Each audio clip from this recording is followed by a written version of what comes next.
Chers compatriotes, c'est toujours votre humble serviteur, Cordon Cisco, coordonnateur des parlementaires debout et des communicateurs de l'IDPS Funa. Tout le monde pour partager le descriptage politique et l'analyse politique. Premièrement, on a PCB partout dans le monde, la diaspora, les Kinois, les villageois, on a PCB to commenter, to benga, to partager vidéo parce que Congolais partout à Zomitin à fin fond, il y a monde. Aïe bato wuti wapi, to komi wapi, pe to zo kende wapi na mambi matali politique ya Congo. Na sommaire na biso premièrement to kolobela complot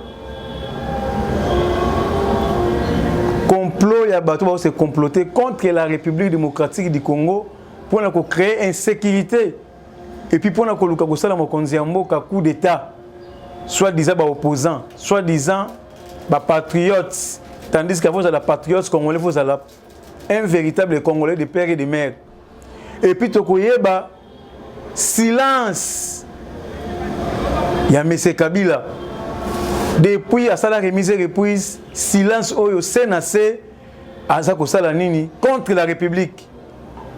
Et puis troisièmement, vous avez bilan ya chef de l'État pendant 4 ans et puis pour na kusuki ça to répondre batu obalibacha tout benakati ya parti cher ya kondo docteur Etienne Tshisekedi Mulumba parti présidentiel IDPS oye kamami na mwana mboka secrétaire général Augustin Kabuya obaza ko ganga congrès mais ba bosani ke ba congressiste CDP Convention démocratique du parti ba kenela na gisantu batu bana habilité ba électeur ya congrès ba kenaki ki santu ba misaki des résolutions ba desinaki secrétaire général Augustin Kabuya mutu azo engagé parti mutu ko aligner ba candidat na parti on a dit première résolution et puis deuxième résolution ba desinaki tata mokonzi ekolo Félix Tshisekedi Tshilombo comme candidat naturel ya IDPS to éviter bato le congrès ba liembongo ya Katumbi ya Matata ya Kabila pour na kocha tribu na kati ya parti to yebi yango bien et puis to ko décortiquer yango tout au long ya émission na biso. Sans plus tarder to continue na premier point à l'ordre du jour ya émission na biso. Chers compatriotes, chers Congolais, l'heure est grave, mais l'heure a déjà sonné pour sauver notre patrimoine. L'heure a déjà sonné pour sauver notre pays. Complot ou tu as tout l'article. Chers compatriotes, l'arrestation de Salomo Kalunda a tout chamboulé à telle enseigne que beaucoup parmi eux ont pris fuite. Les militaires rwandais en tenue civile commis à sa sécurité ont été tout arrêtés. Vous aurez tous les détails lors de son procès qui sera transmis en direct à la RTNC. Nous vous informons également que Kabila fait aussi partie du complot, raison pour laquelle ces résidences sont aussi en train d'être perquisitionnées. Beaucoup de conscients l'exaltent, surtout pour son calme et son silence, jusqu'au point où certains l'appellent recteur de l'université de Kara. Mais en réalité, ce type était vrai humain. Car tout ce qu'il a planifié discrètement contre le chef de l'État Félix Tshisekedi Tshilombo, ce dernier, afin stratège, arrive toujours à les déchanter. Kabila a mis ses millions en jeu pour faire le lobbying. Il a contacté plusieurs chefs d'État et plusieurs diplomates, et voire même les MONUSCO lors du dernier passage. Il a dépêché ses lieutenants, Chadar, Raymond Chibanda, Mouchebekwa, avec une lettre pour remettre aux membres du Conseil de sécurité des Nations Unies.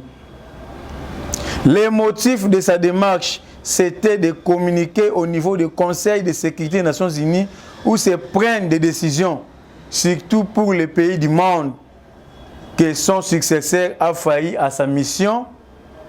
Il est incapable de mettre fin au phénomène M23 à l'est du pays et que c'est lui l'homme de la situation, il est capable de mettre fin à l'agression du M23 à l'est du pays comme l'avait fait en 2012. Et pourtant, personne ne l'ignore que ces retraits étaient conditionnés sur un accord secret signé entre Kabila et Kagame qui a occasionné l'infiltration rwandaise au sein de la FARDC, au sein des FARDC, de la police nationale congolaise, de l'Agence nationale de renseignement ANR, dans diverses institutions du pays. Cet accord que le président Félix a catégoriquement refusé de signer. En outre, Kabila aurait rassuré les Occidentaux que cette fois-ci, il est prêt à plier à leur exigence. Chers compatriotes, Tolandi, article O na boké binyos, to manuel yango sikoyo na lokota ya lingala. Tout au long, ya Solomo Escadela, bagarre rapproché rwandais en tenue civile. Beaucoup de gens dans l'état d'arrestation dans l'état congolais. Mais justice le biboy. Mikolo Mizali Koya Salomo Akosamba en plein air et puis procès wana ekoleka en direct. Complot ya koseme insécurité na kati ya République, planification basalaki pour na kosala Congo coup d'état, pour na ko créer insécurité na kati ya Congo. Nyoso wana ba service secret, ba service intelligent, ba si balandela ki yango à la loupe. Mais bango koto bazalaki distrait, bazoko planifier. Ba ebete mo konzamboka azana ba service intelligent. Po ba sa musala tongo midi po ba olala te. Na complot na bango wana ba opposant, soit disant ba opposant, il travaille à connivence avec Kagame, il communique avec Kagame. Il communique avec James Kabarebe, conseiller spécial en matière de sécurité à président à Rwanda Kagame. Mais tant que na Congo, moi il a billet vert, ba rekité ba kuluna, ba chege, ba somelo ba bombe, ba lotoko, ba diamba, ba gene, ba drogué, ba ngona ba miner. Moi il a 5 000, 10 000, ba bimana balabala na ba jeune pour la ba créer une sécurité aller ba mouvement rekitaki. Insurrectionnel, ba kota na salo yenge, ba créer insécurité, ba ça la coup d'état, ba ça la Congo coup d'état. Chers compatriotes, allez-y comprendre complot et à soi-disant étrangers. Ba mi bengi bloc patriotique. OK, parmi bango, majorité ce sont les étrangers. Mo ko benga ma patriotes congolais na Congo, osa ko représenter quelle patrie? Chers compatriotes, allez-y comprendre. Ba complot nyonso basali contre la République. Et ils allaient dévoiler dans le service, il y a renseignement. Allez-y comprendre. Kabila azali par complicité na batouana, malgré son silence, azali na complicité. Azali lobbying na quelques chefs de l'État, chef d'État Afrique, Bakambia Monisco, ya ONI. Pour commettre un message na Conseil de sécurité des Nations Unies et si ba décision monde de Jamaica. Azonga na pouvoir a kosilisa phénomène M23 ndenge akalema en 2012. Mettons dans l'article on a souka ndenge ba lobby. Et pourtant personne ne l'ignore que ce retrait a été conditionné sur un accord secret signé entre Kabila et Kagame, qui a occasionné l'infiltration rwandaise au sein de l'armée congolaise FARDC, de la police nationale congolaise, de l'Agence nationale de renseignement ANR et dans diverses institutions du pays. Cet accord que le président Félix a catégoriquement refusé de signer. En outre, Kabila aurait rassuré les Occidentaux que cette fois-ci, il est prêt est prêt à servir bango. Makambu nyonso oyo bango bakosenga ye pour l'intérêt na bango et non pour l'intérêt ya peuple.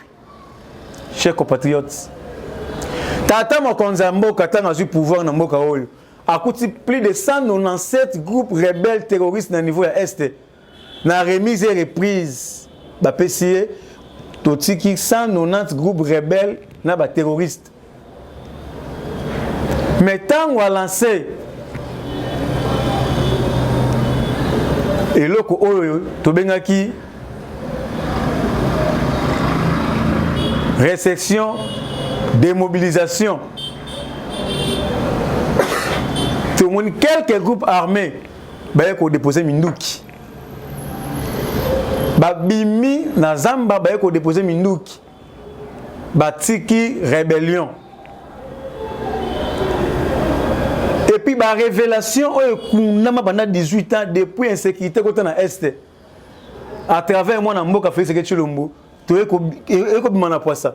Tu comprendre bisika oyo insécurité zali ko uta et puis pourquoi guerre à est zali ko persister. Mais le Péro Louara balancer ba dipon na ba réseaux sociaux ba ko tweeter ba ko comment ba ko ça ba discours moi il y a séparation il y a un tribal. Le Thomas Louara Péro Louara ceux qui perroquet moi na billet vers l'étranger ba tindie na ba réseau a ko ba Kabila zonga na pouvoir. Mais nani oyo na Congo a bossani que c'est Kabila qui est à la base. Il y a insécurité à est. Qui est à la base, il y a brassage na mixage. Il y a quoi militaire rwandais qui annexé na carte armée congolaise. Il y a quoi rwandais qui annexé na carte ya ANR. Il y a quoi rwandais qui annexé na carte ya la police nationale congolaise, na carte de l'institution mboka. Na carte ya renseignement militaire. Brassage, mixage à tous les niveaux, na armée, na la police, na renseignement militaire, na renseignement civil, na institution, na population, qui est à la base. C'est Kabila. Qui est à la base, il y a souffrance, il y a Congo. Ba entreprise n'y a sur l'État, n'a a bomi yango. C'est Kabila. Le Péro Louara, aya ko lobake Kabila son na pouvoir. Aya ko bomanani o ya bosene ko bomo. Aya ko confisquer entreprise ni à l'état o ya bosene ko confisquer. Aya ko piller minerai ni a bosene ko piller. Chers compatriotes, ça c'est craché dans mémoire. Il y a Kipamvita, il y a Simo Kimbangu, il y a Malula, il y a Kondo Docteur qui sait que de Moulumba. Ça c'est craché dans mémoire, il y a Mobutu. Ça c'est craché dans mémoire, il y a Mouzé. Ça c'est craché dans mémoire, il y a peuple congolais. Oh Makila et Sopana. Oh Bandima Kufa. Pour libérer Congo, dans Maboka Rwandais. Ça c'est craché dans mémoire, il y a aussi Mukendi, il y a Thérèse Kapangala, il y a Serge Lukusa. Il y a des combattants, des Koufa vivants, il y a aussi qu'on appelle ça IDPS. Ça c'est craché dans la mémoire. Il y a peuple congolais, des Koufa dans Bourou du Congo, dans la force commune. C'est Kabila qui est à la base. Il y a des touchés à Congo. Le l'homme a consommé la pongita, so bunda tongo midi pourquoi? Pour la aussi c'est sécurité dans l'est. Comme Goganga au Konzamboka, a aussi un renfort au Libanda. Non, on a besoin de Mobutu, c'est un renfort au Libanda. Moussa va pouvoir. Ayakana Rwandais, Zimbabwe. Le nom contrôle Alobaki yango très bien. Avant Nami Benga Manaza, le chef de l'État à Solo, il faut insécurité dans SSI là. Azako Bunda, ça la pongité. Alors créer toutes les stratégies pour la kimia côté dans est. L'autre mot, le beau bande la force régionale ici, Baye, CG Bunagana, il commence à travailler à connivence avec les M23. Les forces Yassadek, Touché le Boko, Bazako Yana Congo, pour appuyer FRDC, pour être tout éradiqué. Le trouble, panique totale de cause au niveau de Rwanda. Grâce à la diplomatie agissante et active, le chef de l'État. Parce que la résolution, il y a Nairobi à Luanda. Il y a signé qui le sol congolais en douceur. Mais jusqu'à preuve du contraire, il y a le Kagame a wangana ba M23 a komi ko réclamer mabele na kati ya Congo ye moko président ya Congo ya Rwanda a yebi histoire ya mboka na yete le bana roi belge tandis que Congo ne ko réclamer mabele na kati ya Rwanda tel niveau ya médiocrité. Nanya bosan que les soi-disant les opposants congolais ils travaillent à connivence avec les Rwandais, ils travaillent à connivence avec Kagame pour la détruire à Congo.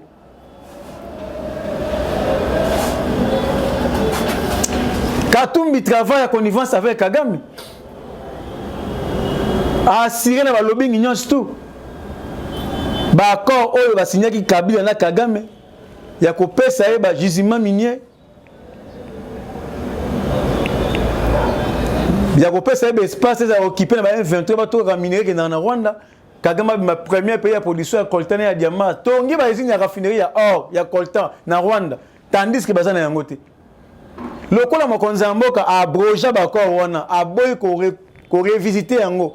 Aboyi ko resigner yango. C'est pour cela que Kagame monte aux enchères avec les Occidentaux. Parce que l'intérêt na bango, même les Occidentaux allaient menacer pour le régime ya mwana mboka fait ce que Chilombo. C'est pour cela même les Occidentaux, les mafieux, les fameuses communautés internationales, bah se peut-être na mokonzi mboka fait ce que Chilombo. Bah se peut-être na gestion à Félix, bah les Occidentaux d'abord et non les peuples d'abord. Bitumba Félix yango wana et le Pérou Loire après sur moi billet vert aux na Congo Kabila zonga na Congo na miracle nini Kabila zonga na Congo na miracle nini Kabila a dirigé même quartier même chef d'iri même boutique à l'état a dirigé parce que monsieur Kabila a fait la haute trahison ya ko bande connaît ba Rwandais ko tondi na kati armée congolaise na ba poste stratégique ko bande connaît ba Rwandais ko tondi na service de renseignement militaires comme civils dans la police de l'institution. Et le guerre où je suis temps, tout ça l'ignorance pour la guerre ici là. Et ça peut persister parce que nous sommes infiltrés. Si nous ne mettre une abisso, nous sommes infiltrés. Si nous avons couche la population, chers compatriotes, les gens batini ba dipon na bango, soit disant député national, soit disant député provincial, un homme d'État. Aux chemises de beau fongoli cinglé devant médias, bah au le monde entier, un élu du peuple, moyen billet vert étranger battu dans la poche. Ouais, comme ça le discours, il y a division, il y a un tribal.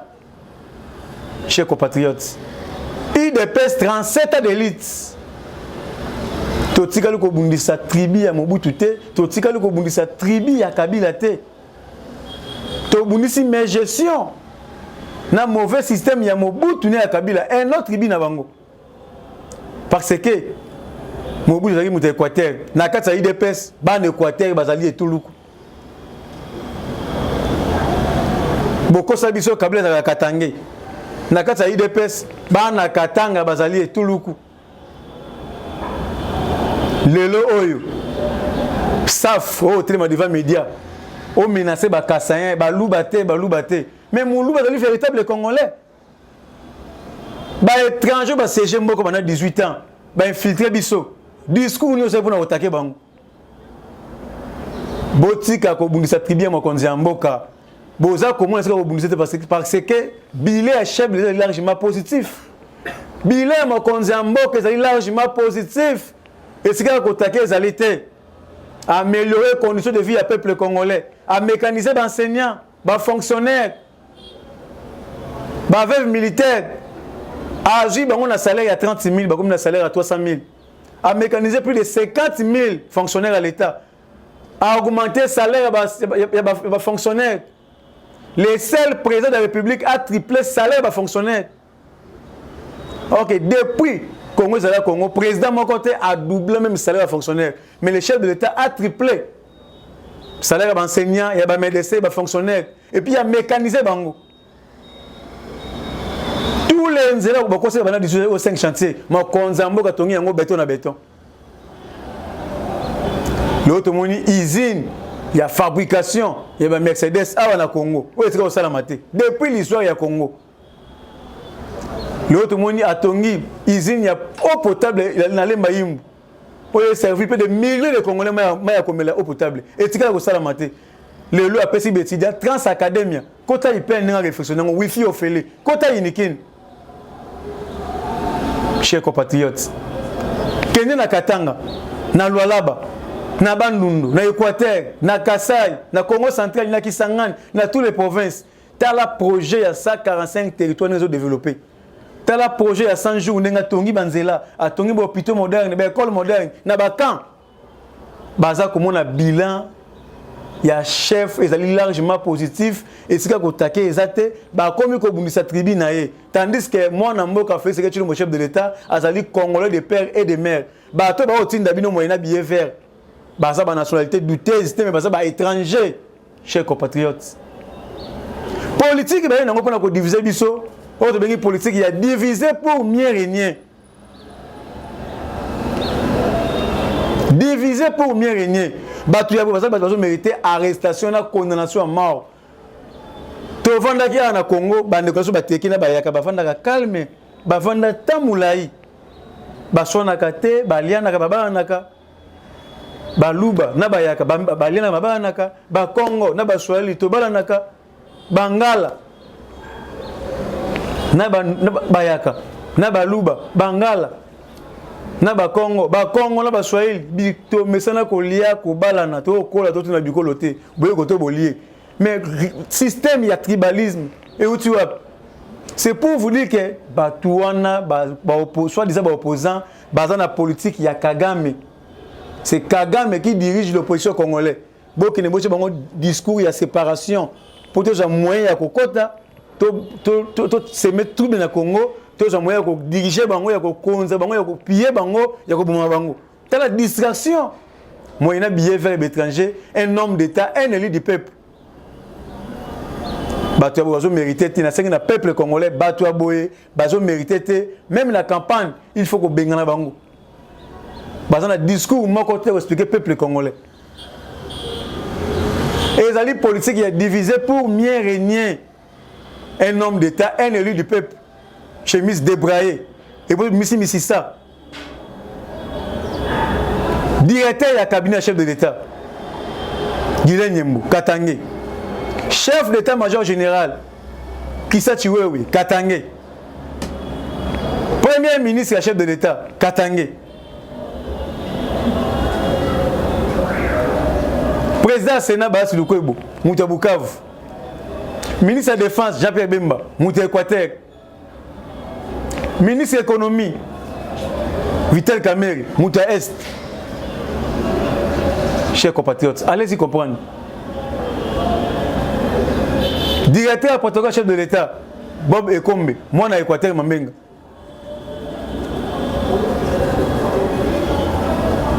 Chers compatriotes, c'est pour vous dire que na kata IDPS tozali na tous les catégories bikolo nyos tozali même yo saf oza kofunga na mango zoloba discours à séparation il y a division il y a tribalisme oza mona Congo central mozo sala son ya bana Congo central parce que bana Congo central bazali batu oyo baza intègre baza ba sage et puis IDPS ezali implanté na Congo central qu'on quand même une partie à monter au tin dans moyen billet vert pour avoir un discours il y a division. Ça c'est quel genre des hommes d'État, les soi-disant les hommes d'État. Après ça va quelque part comme la biloko au langwe ou na itandolike moyen billet vert aux obeta messa au IDPS. Yo ça au ça la politique il y a bicep na IDPS. Tant on biso IDPS on a balabala. Pour na ko bundisa régime dictatorial, régime sanguinaire. Vous avez un pouvoir à côté de vous.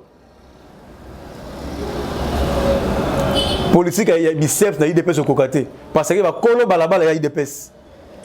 Bon, mais quand ils bon, marche. Tant que jeunesse, il n'y a pas de mec dans Balabala. C'est pour vous dire que l'IDPS est une machine politique. C'est le seul parti politique dans le Congo qui a incarné l'esprit à tous les Congolais. Autre Balabala a offert moyennant 0 francs. Mais Bino, pour 100 personnes, il faut que vous milieu koufa. Vous convaincre que les bangi, na ba kuluna, ba ko tol discipline, ba inconscient.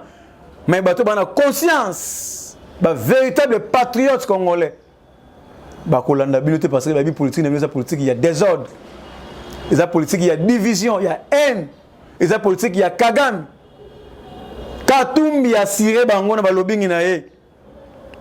Ba intérêt na bino.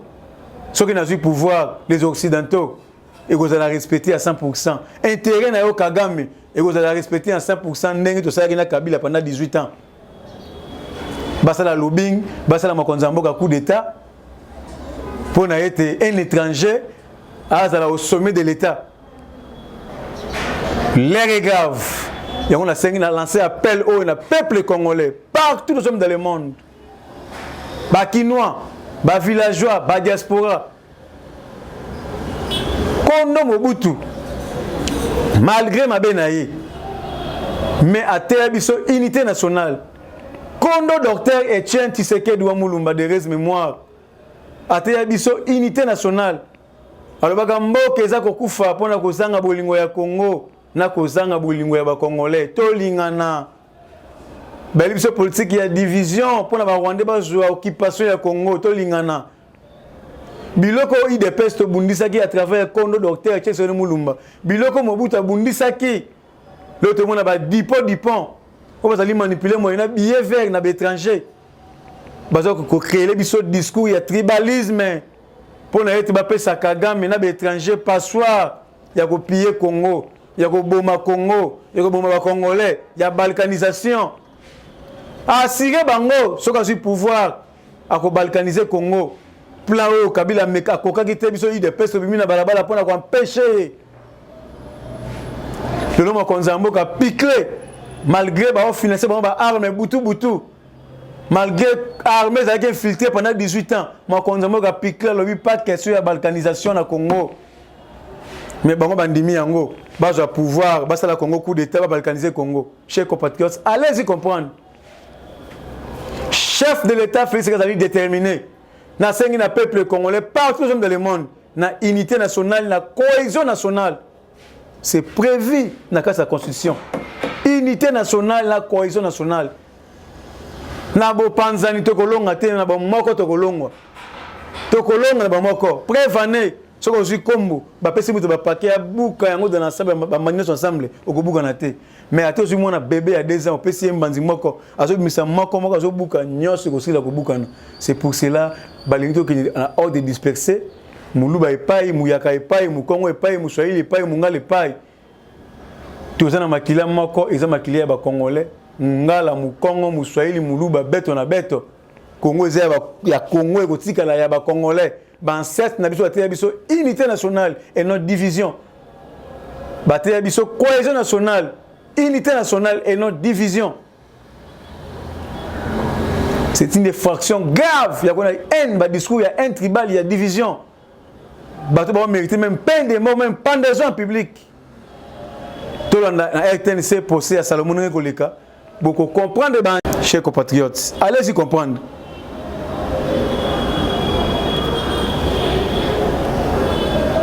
Chers compatriotes, certainement, depuis que le chef de l'État, Félix Sekedi, est au pouvoir, il a loupé plusieurs tentatives de coup d'État. Mais celle-ci qui vient d'être déjouée après l'arrestation de Salomon Kalunda était vaste complot.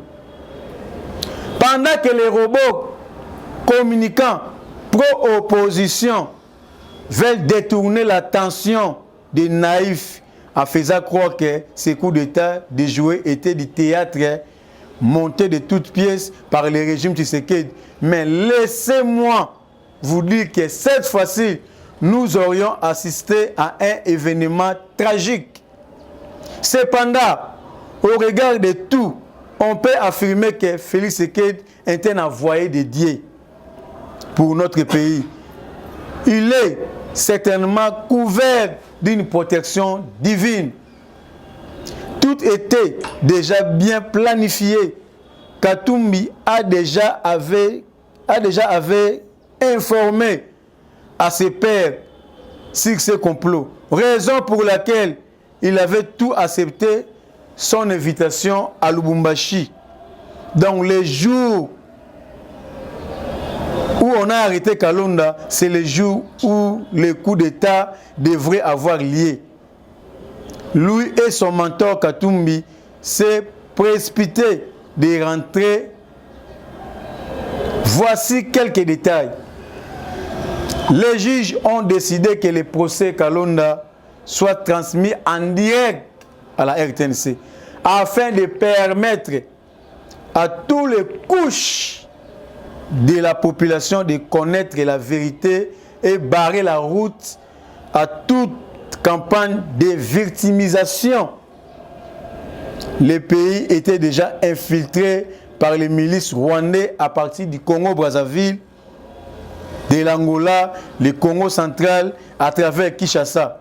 Les plateaux de Bateke et les Katanga étaient déjà infiltrés. Le plan était que ces jours-là, la milice Mobondo et celle du Congo central puissent attaquer la ville de Kinshasa, fermer l'entrée Maluku et prendre le contrôle de l'aéroport international d'Njil et de la RTNC, celle du Katanga, associée avec les Bakatakatanga, attaquer la ville de Lushi. Une fois que la situation serait sous leur contrôle, un officier rwandais nommé récemment chef des opérations des troupes à Mozambique avait pour mission d'envoyer les troupes de renforts en Gilles. Chers compatriotes, allez-y comprendre. Les soi-disant les opposants. Les soi-disant les opposants. Or que les étrangers, t'as la complot. Mais bazo aussi la campagne de victimisation, ils allaient complot, ils allaient théâtre, babosani que mon konzambo café c'est que Tshilombo. Tant un gens qui pouvoir à qui mbangu na martyr. Atiki mboka na maboka nzambe.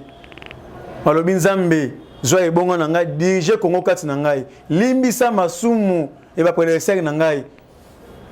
Yango tous les plans ba osala pour la koluka mutu ya Congo, pour la koluka détruction ya Congo, pour la koluka mutu ya chef de l'État don dédié et ça ko simbate parce que Félix Tshisekedi c'est une bénédiction pour la République démocratique du Congo. Nous avons chaque fois à mandaté à mission. À mission. Kasavu baleki. Mobutu aleki. Mouzé aleki. Kabila Leki, 5e président de la République, Simo Kimbango Lobaka, a une mission. Il y a quoi améliorer les conditions de vie du peuple congolais. Il y a quoi le peuple congolais na Boumbu. Il y a quoi aussi l'insécurité na Est. Il y a quoi aussi l'insécurité na Congo. Il y a quoi aussi l'inzala na Congo. Il y a quoi le peuple congolais. Zela ya malam, sécurité ya malam, social ya malam. C'est le 5e chef de l'État, s'appelle Félix Tshisekedi Tshilombo. Yango moni a une journée ya bakimbangiste et comme une journée fériée parce que Félix Tshisekedi c'est un don de Dieu. Chers compatriotes, allez-y comprendre. Yango na kosenga na peuple congolais partout dans le monde avant kolala buka mabolongo tshana se tika makonzi ya mboka na gouvernement lo sambo parce que bitumba ezali munene soki lipambo eza munene bitumba ezalaka munene. Notre bénédiction s'appelle Félix Tshisekedi Tshilombo. Naye ko remercier honorable Jean-Marie Lukulas et Adema oyo azali ko accompagner mokonzi ya mboka Félix Tshisekedi Tshilombo. On va dire que soutenir mon konzamboka Félix Tshisekedi Tshilombo. Et belé ba ina union sacrée ba ina hypocrisie. Baza ko bunisa mon konzamboka. Baza ko bunisa parti cher ya Kondo docteur et Tshisekedi Mulumba. Mais ça na batu ba ina union sacrée ba ye ko soutenir mon konzamboka na motema na bango mobimba. Lolenge oyo toza ko mona honorable le PCA ya INPP double Bonsard. Député élu PCA nommé sur ordonnance présidentielle, il y a INPP. Honorable Jean-Marie Lukulas et Adema, les donkey d'Afrique. On va dire qu'on a la pongité à travers fondation de G24. Pour la cause de sa insécurité dans le Congo, il y a un phénomène de Kuluna. Les lois a recruté des jeunes nyoso, qui ont désœuvré Kuluna. Na ba jeune normal ba intellectuel na kati ya fondation na G24 pour na ko cadrer jeunesse parce que accadrer la jeunesse c'est garantir le futur. Accadrer les jeunes c'est garantir le futur. L'autre monde ba jeune mingi bazaki na misala mabe ya kuluna batiki bakoti ba formation bakomi kosala service ya assainissement ya kotia bopeto na kati ya ville province ya Kinshasa ya kokombola ya koboucher baterrasse ya kotrake bano ya mikie bali bazongisa phénomène kuluna na kati ya capitale. En tout cas, topesi longonya na honorable Jean-Marie Lukulas o azo ko accompagner o azali ko sunga mokonzi ya mboka Félix Tshisekedi Tshilombo na lourde charge ali na yango ya kobundisa insécurité na phénomène kuluna na kati ya Congo batu ya boye soko bazalaki sans mais lelo oyo insécurité na kati ya capitale ya phénomène kuluna déjà ici. En tout cas, honorable Jean-Marie Lukulas biso ba communicateur à IDPS tokotika la simate pona kopesa olongonya pona ko appuyer yo na ndenge ozali ko bunda avec dernière énergie pona ete phénomène kuluna et kokakosila à 100% na kati ya ngumba Kinshasa na ko sepela pe au côté na ba province o meka un peu ko implanter le sous fondation na yo G24 pona ko cadrer toujours ba jeunes parce que nous olobaka ka acadrer les jeunes c'est garantir le futur.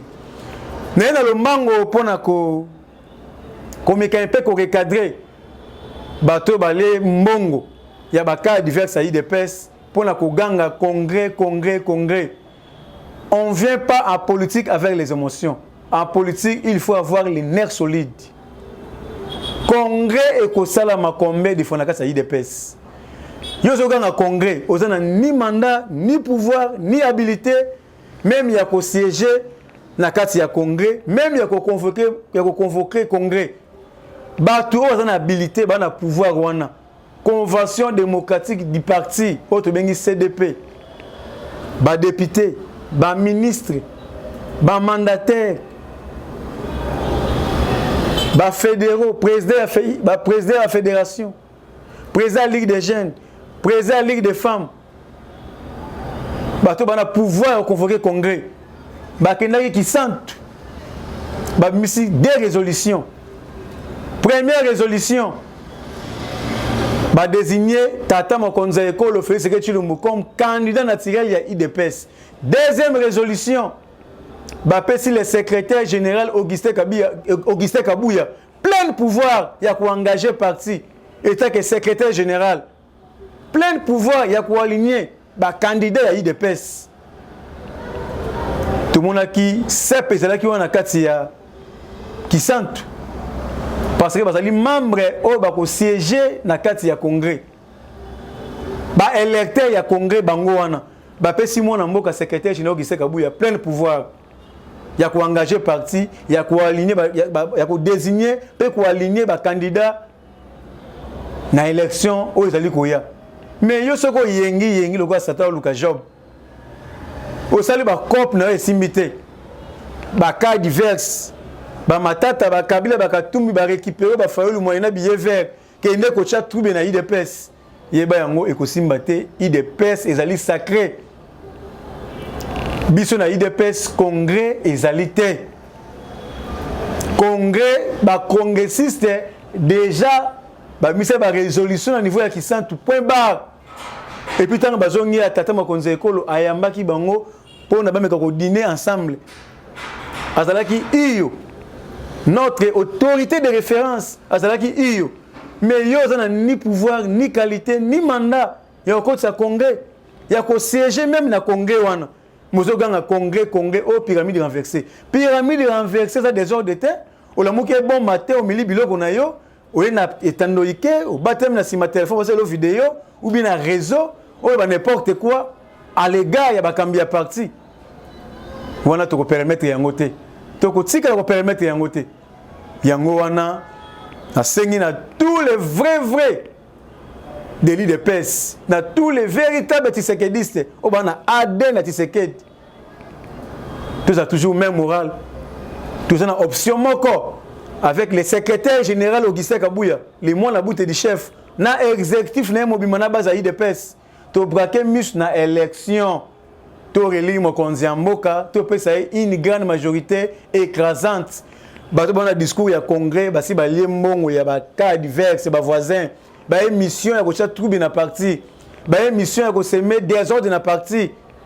tandis que biso UDPS mobimba et en extérieur et en intérieur et en la capitale to braquer misu elongo na notre chef le secrétaire général Augustin Kabouya na maponomi pour na été to relire mokonzi mboka et puis to coller une grande majorité écrasante pour na été constitution le bien bien parti politique oyo bakozwa majorité bangonde bakozwa primatique tozali déterminé tozwa primatique tozwa majorité écrasante na UDPS et puis tozwa primatique tokozwa yango na congrès te tokozwa yango na maponomi alors convention démocratique du parti ba congressiste basaki musana na kisantu to monaki ba résolution et puis ba kene ko atteindre yango na justice parce que tout le monde a tout bien que parti au congrès ko sali ko finga ba kambia parti ayi ba yango biso ba vrai ya UDPS to ko zonga simate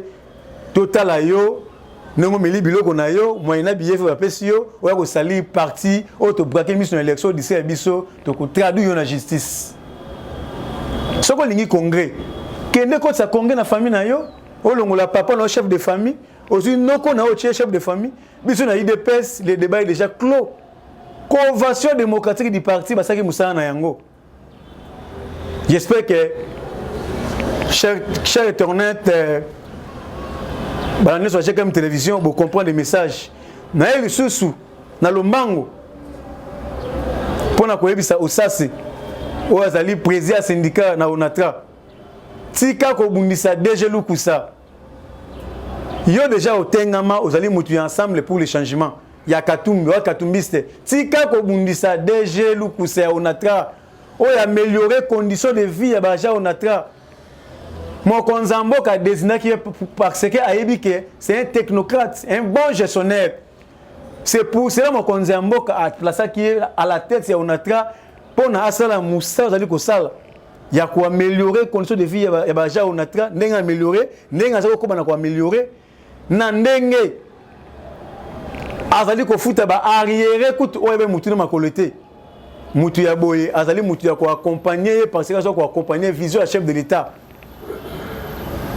Azali ko sunga peuple congolais a aussi la police de bengi le peuple d'abord au biso UDPS to bundaka pendant 37 ans azwa ki on a très ko kufa ba un paiement ba ja ba souffrir mais depuis déjà le kusazi on a tra atomboli on a tra yango na kosenga meso ça c'est tika ko bundisa mo ina billet vert o Katumbi baza ko pesa bino pona ko cha trouble na ba entreprise publique de l'État DG Lukusa à accompagner le chef de l'État, autre bien le peuple d'abord. Pour la cause plus de 243, 89, 68, 53, 286. Dans le peuple congolais, na unité nationale, na cohésion nationale et non na un tribal. Na bisognoso, na pesibino merci pour tout vos amis, tout commenter vidéo, tout partager parce que partout congolais zomi aïba to uti wapi to komi wapi les autres qui ndi wapi. Na bisognoso jeudi et je vous remercie.